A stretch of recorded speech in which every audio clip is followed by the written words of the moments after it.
very much. Thank you very, very much. It is so great to be here in Montreal this week for one reason. My wife and I just recently took our 2 children on a cross-country vacation.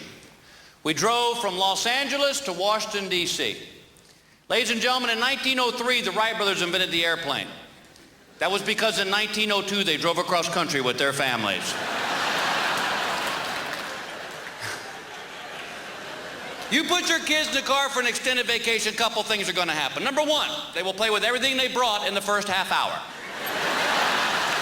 And then they're bored, so they start steaming up the window with their breath and writing cuss words near their cars as they pass.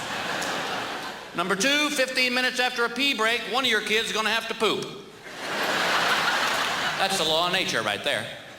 And number 3, you'll be required to play every stupid car game ever invented. We played the alphabet game 12 times in a row. We had to stop on the 13th because when we got the letter F, I accidentally screamed out what I was thinking. I mentioned my kids. I have a teenage daughter. Anybody got a teenage daughter by any chance? Yeah? Have you gotten this look yet, ma'am? God, you just want to smack it off of them. Because this look says you are the dumbest thing on this planet. And I'm thinking you better be looking at the dog. 15 years old. And I don't care what anybody says, 15-year-old girls today do not look like they did when I was 15. When I was 15, every girl looked like olive oil. My daughter had her 15th birthday party. She invited 10 of her little 15-year-old girlfriends over to swim in our pool. I couldn't even go in the backyard. I was freaking out, thinking I was become Kevin Spacey in American Beauty. You know, I'm throwing rose petals in the pool. Hi, girls, how are you? She's just growing up, man. She's getting her own taste in music, which I think is cool. I don't push my music on my daughter, even though it's better. And I've got to get used to her band name, because I'm not used to it. So she's got like Blink and I and Smash Mouth and Limp Bizkit. There's a band called Limp Bizkit. They got a pill that fixes that now. So one day I'm on the road. I called home and told my little girl on the phone. I said, hey, baby, I'm on the road. I'll pick you up some. What should I pick up? She goes, pick up some bare naked ladies. All righty. Appreciate if you wouldn't tell Mom about this one. It's a group. I didn't know this. So I go to this record store. There's this kid behind the counter. He's got a ring in his eyebrow, one in his nose, a bar in his lip, and one in his tongue. And he can't figure out why I can't look him in the eye.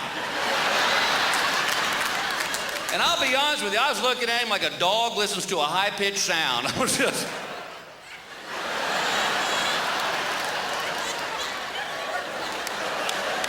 And he goes, what are you looking at? And I go, what do you think I'm looking at? Would you run into a nail gun?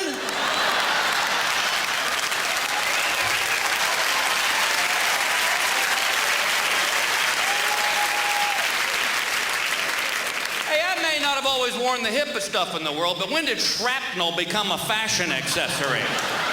And don't get me wrong, earrings, God bless you. Guys, girls, you want an earring, go get one. It's this other body piercing I don't get. How does it start? I mean, what are you, screwing around in art class with a stapler one day? Just, hey, Bobby, check it out. Fuck, God! All right. I do think that one of the reasons my wife and I have stayed together for so long is because she's a woman and she understands men. And she understands that me being a man, I don't possess that gene that tells me when to shut up. Guys, you ever been talking to your wife, your girlfriend, all of a sudden you're in trouble and you don't know why? I'll tell you why, because we don't know when to shut up. And it happens to me all the time. I was in the grocery store the other day. There's a woman in line in front of me who had the ugliest baby I'd ever seen in my life.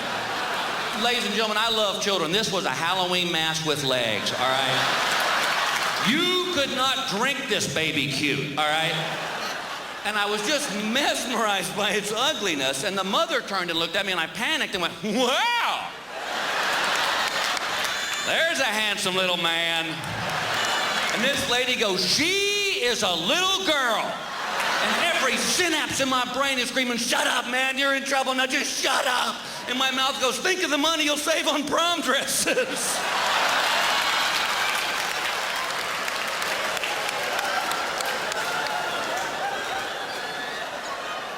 The other reason we've stayed married for so long is because we have a great sex life. We keep the bedroom. We're able to laugh in the bedroom, and I think you've got to be able to laugh in the bedroom.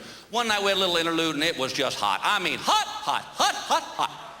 My wife's arching her back and moaning. I said, yes, ma'am. You are welcome. I said, I'm really turning you on, huh? She goes, no, you're on my hair. Get off. Ow, ow, ow. Boy, you never see that one in the movies, do you, ladies? That's why I hate love scenes in movies. They don't portray it as being real. If they're going to make love in the movies, they are naked in about a second, aren't they? Their hair don't ever move. They got the perfect music that lasts the whole duration. Well, hell's bells, I could be great if I had an orchestra follow me all around the house. It's like, come on, fellas, we're heading to the shed. It's not like us real people when you're making love and your hair's matted to your head, your mascara's smeared back to your ear. Hell, you still got your underwear hanging on one ankle, don't you? They don't have dogs watching you at the edge of the bed. We got 3 dogs, they're indoor dogs, and I love them to death, but it is just disconcerting. When I'm trying to make my best moves and I see these eyes looking over the edge of the bed, just like, ooh, nice move there, Bill. Geez, don't that hurt your back? I take my wife's bra off and throw it across the room. Dogs bring it back. My favorite love scene in the movie is what I call the angry, passionate scene. If you saw the movie Sea of Love, you saw angry passion. When that fella grabbed that woman's panties and just like ripped them off. Well, that don't happen. I've tried it. The only way they'll rip is there's a hole already in them. And if there's no hole, all you're doing is just jerking on their underwear. And the women are like, what are you doing? Being sexy? Well, thanks for the wedgie, Romeo. God bless you, Montreal. I've had a wonderful time in your town. Good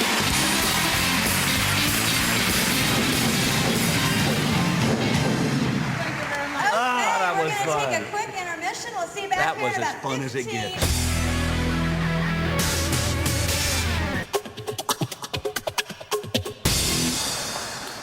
Have you ever seen a smaller mouth and tinier lips?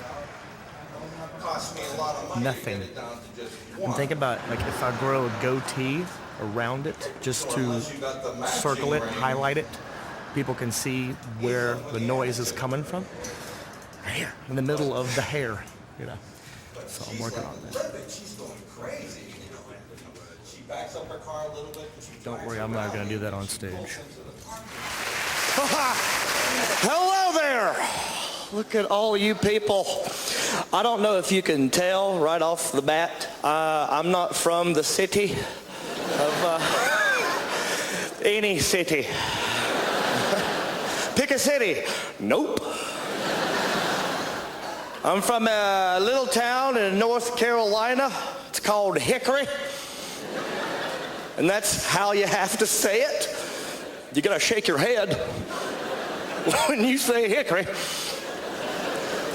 I'm from Hickory. Hickory's all right, man. It's just I knew I was destined to be like this redneck, you know? When your town's name contains the word hick. Why didn't they just name it Hillbillery? Welcome to Redneckery. Grow out your mullet and live in the trailer parkery. Dude, North Carolina, we're the tobacco state. We're the cancer state. You can't smoke anywhere in Los Angeles. You go to a restaurant in North Carolina, they're like, oh, did you want to sit in the smoking section?